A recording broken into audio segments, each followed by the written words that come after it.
அடுத்த ஒரு முன்னறிவிப்பு பார்த்தீங்கன்னா நபி ஸல்லல்லாஹு அலைஹி வஸல்லம் அவர்கள் என்ன பண்ணுறாங்கன்னு பார்த்தீங்கன்னா ஹசன் ஹுசைன் ரலியல்லாஹு அன்ஹு அவர்களை பற்றிய ஒரு முன்னறிவிப்பு.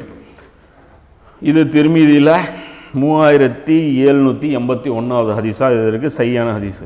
இன்று இரவு ஒரு வானவர் வந்தார், இதற்கு முன் எப்போதும் பூமிக்கு அவர் வந்ததில்லை. அல்லாஹ் சொல்லி எனக்கு சலாம் சொன்னார், பிறகு எனக்கு நற்செய்தி சொன்னார்.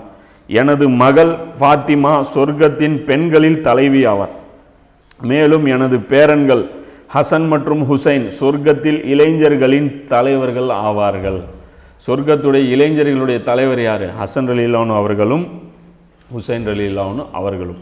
இவங்க ரெண்டு பேரும் சொர்க்கத்துடைய தலைமை பதவி. ஏன்னா அந்த அளவுக்கு உயிரை கொடுத்தவங்க இவங்க. அல்லாஹ் இப்ராஹிம் நபியுடைய தியாகம் எந்த அளவுக்கு மேன்மையானதோ அதே அளவுக்கு மேன்மையான தியாகம் நபி ஸல்லல்லாஹு அலைஹி வஸல்லம் அவர்களுடையது.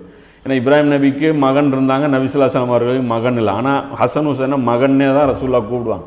என்னுடைய பையன், என் மகன் அப்படின்னு தான் சொல்லுவாங்க. அவரும் தன்னுடைய மகனை அல்லாஹ்வுடைய பாதையில் அறுக்கிறதுக்காக போனாங்க. நபி ஸல்லல்லாஹு அலைஹி வஸல்லம் மகன்களும் அறுக்க தான் பட்டாங்க, அல்லாஹ்வுடைய பாதையில் அறுக்கப்பட்டாங்க. ஹுசைன் ரலியல்லாஹு அன்ஹு அவர்களும் ஷஹீது, ஹசன் ரலியல்லாஹு அன்ஹு அவர்களும் ஷஹீத் தான் ஆனாங்க.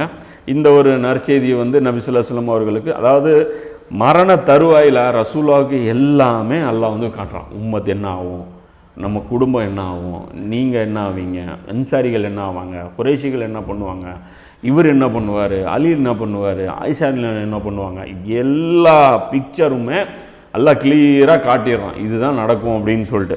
அடுத்த ஒரு செய்தி பார்த்தீங்கன்னா